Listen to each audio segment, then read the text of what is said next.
All right, we are continuing on today with another state of the collection, like part whatever. This is the fixed blade version, and for a guy who is not in, who says he is not into fixed blades, I have a bunch over here on the side that I like. When I bring them all out and I put them all together, I'm kind of surprised. So these are in no particular order. These are just randomly brought out.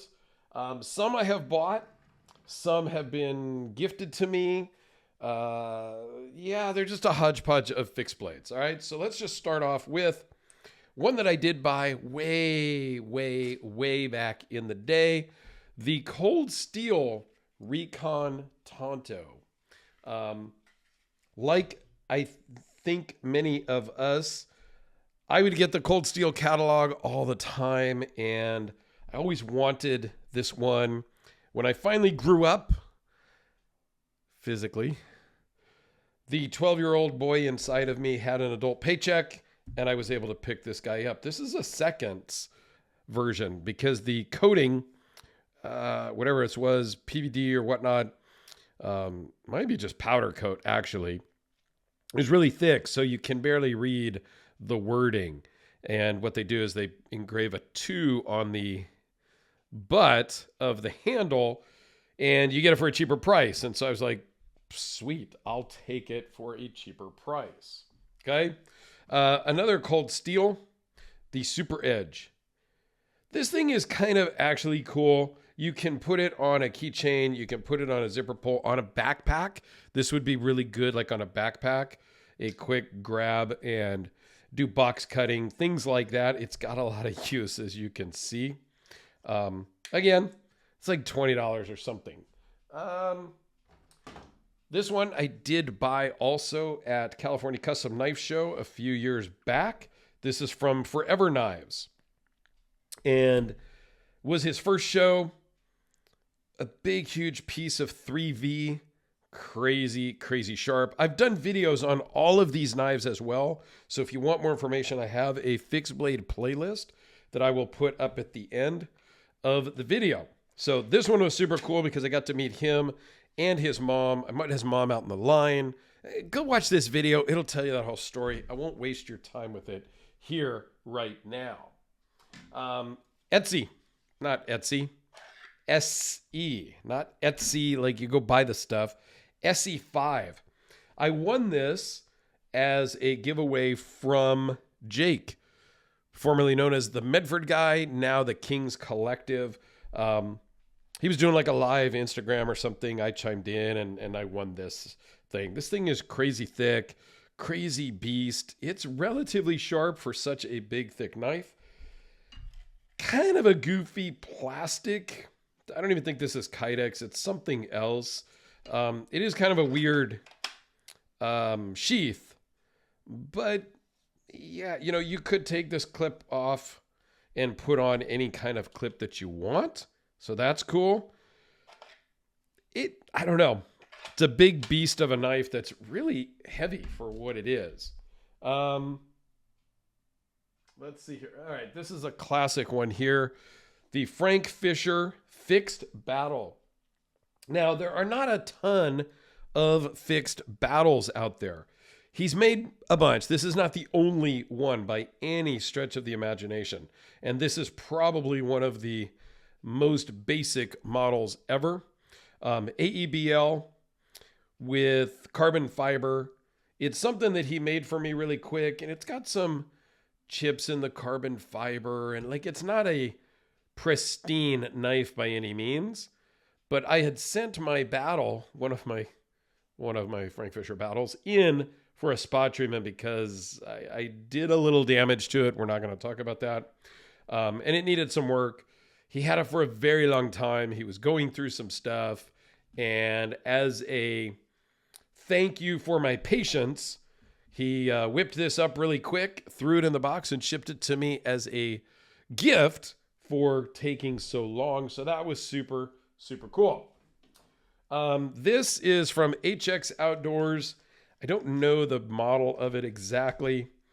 Yeah,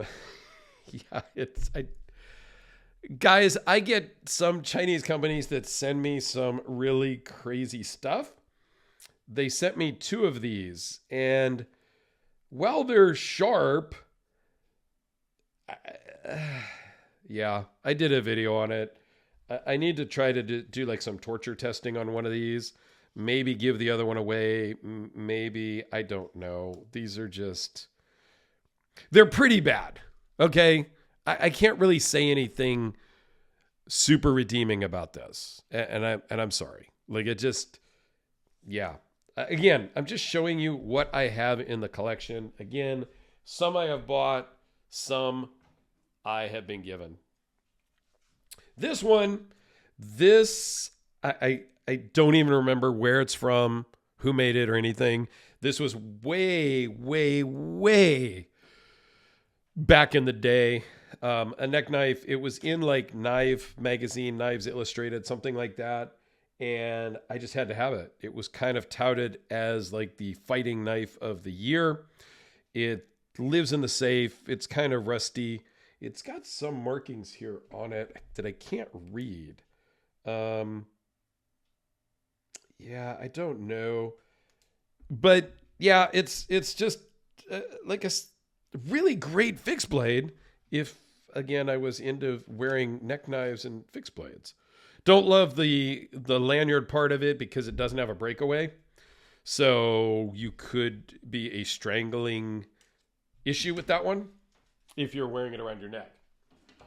Here's another one, a mini Hellraiser fixed blade. Now you guys know I am all about the Hellraiser folding knife from Red Horse Knife Works. He also made this fixed blade. He didn't make a ton, and I think this was one of the last ones he did, and I picked it up. Again, he told me it would be my great EDC fixed blade knife. There is no, it's kind of a weird sheath. I've met a few Kydex sheath makers now over the years, and maybe they could come up with something that is maybe more carryable as a sheath. I don't know. I might reach out to somebody here. Let me just move some of these off to the side because they're a little distracting now as we pull more over. Yes, I could pause the video and do it that way, but that's no fun. All right, we'll start off small again. This is the bottle breacher. That was a gift from a good friend of mine in a Damasteel pattern. Number 8 of 165, it looks like. These are kind of cool. It's from Butcher Knives, I think it's what they're called. These guys. It's cool because now with it on your keychain or whatnot, you can use it to open bottles. I guess it's this way. I don't drink, so I don't use it as open bottles.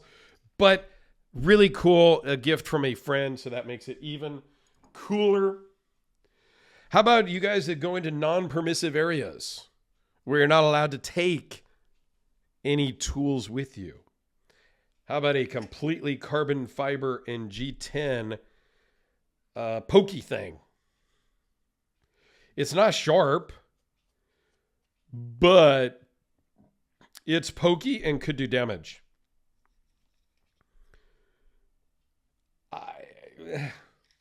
No, I have never taken this anywhere that you're not supposed to take it.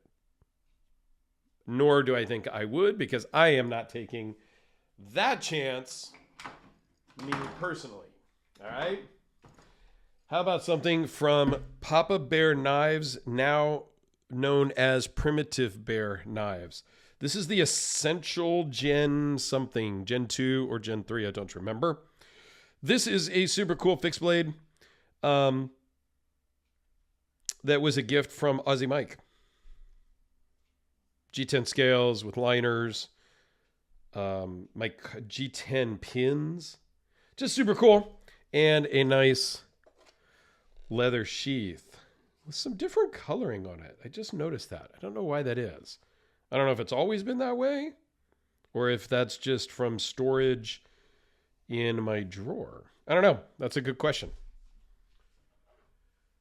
Phil Harvey, the maker of the Peacemaker, made a few of these fixed blades. It's just a chunk of D2 in a, I think they call this a kiridashi type of knife, a Japanese style fixed blade. Crazy sharp. And it was like $120. So I had to buy it. I'm a big fan of Phil Harvey. So when he had a few of these available, I was like, yeah, give me one. Crispy Donut Community came out with a fixed blade from Unta. I don't remember what the model is, but it's kind of in that donut theme, right? The pink and the blue. So I had to have one. I was really into my donut phase at the time. I think I'm past the donut phase at this point in my life. Super cool. No clip or anything. This is just how it comes. I actually had to heat this up a little bit and put a little thumb ramp on there because it was really hard to get in and out. And I softened it up, spread this out, and bent that up just a slight bit so that you could get it in and out much easier. All right, just a couple more to go here. How about a pokey stabby thing from Frank Fisher? Maybe the first original shiv? We won't go there. This is in just a chunk of Damascus that he had laying around. I got this when I bought a different battle from a different person on the secondary.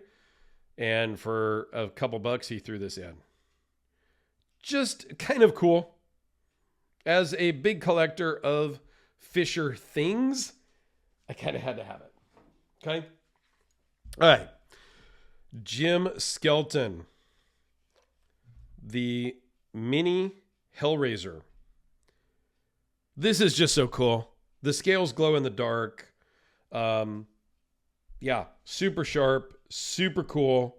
And it's the one knife I have that was made by Jim Skelton very shortly before he stopped making knives for some medical reasons.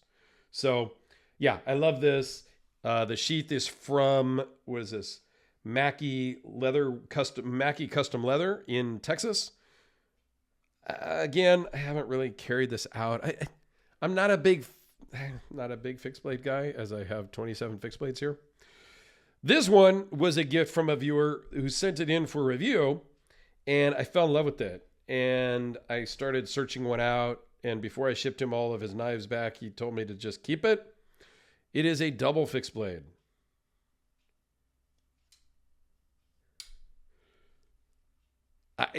It's just super cool in a ninja 12-year-old boy sort of way. I did a full video. I don't remember all the specs on these. They're like, I don't know, they're a couple $100, and they are still available. You can find them out and about. And it works as just a kind of a attitude adjuster as well. Again, in your locale may or may not be legal to carry. So yeah, that's on you. And last but not least is almost last but not least, another one from Papa Bear Knives, now Primitive Bear Knives. This was also a gift from Aussie Mike. This is the Copper Necker. And I had the Beard of Doom give me a lanyard because this is in the sheath so far, it was hard to kind of grab and pull out. So I figured a lanyard on there would be helpful to take it in and out of the sheath. Now this one has been with my friend Blades and Bullets, Eric, in Utah. And he used this on a couple of camping trips, one or two. So you can see the lanyard is a little dirty. There is some, marks on the blade. Still crazy sharp. He did some videos and pictures for me while he was there. And it worked and performed perfectly. Speaking of Eric, he has my very last fixed blade that I don't have here at my house right now. Is a Rockstead Cone, K-O-N. That is the sharpest knife I have ever handled in my entire life. It's crazy. It's scary. It's just nuts. Super crazy mirror polish. More expensive than any of these other knives. And he has it with him now, waiting to go on an elk hunt. And hopefully he can bag an elk and use that mirror polished fixed blade to butcher up the elk, for lack of better words. I'm not a hunter. I don't know what you do. Field dress it, I guess is the right term. So I am super excited. I hope he gets an elk, and I hope he uses that cone from Rockstead to process that animal, because that would be fantastic to get pictures, some videos and stuff like that of that use. Because guys, these are all just tools to be used.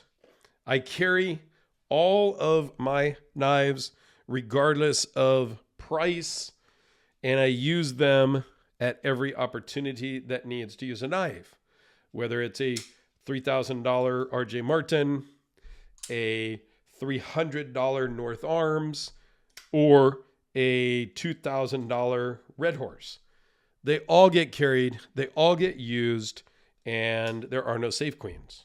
So same with the fixed blades. If I were an outdoorsy guy, I would take any fixed blade and go do fixed blade stuff with it. But I am not an outdoors guy, so I give them to my friends so they can use them so it looks like they got use and wear on them. Ulterior motives. And they're excited to use something that's not theirs, so it's super cool. All right, there you go, guys. A look at my fixed blades. Check out the fixed blade playlist in the corner for any more details and specifics about any of these knives. I'm 99% sure they are all up there. If not, and there is something specifically you want to ask, just leave in the comments.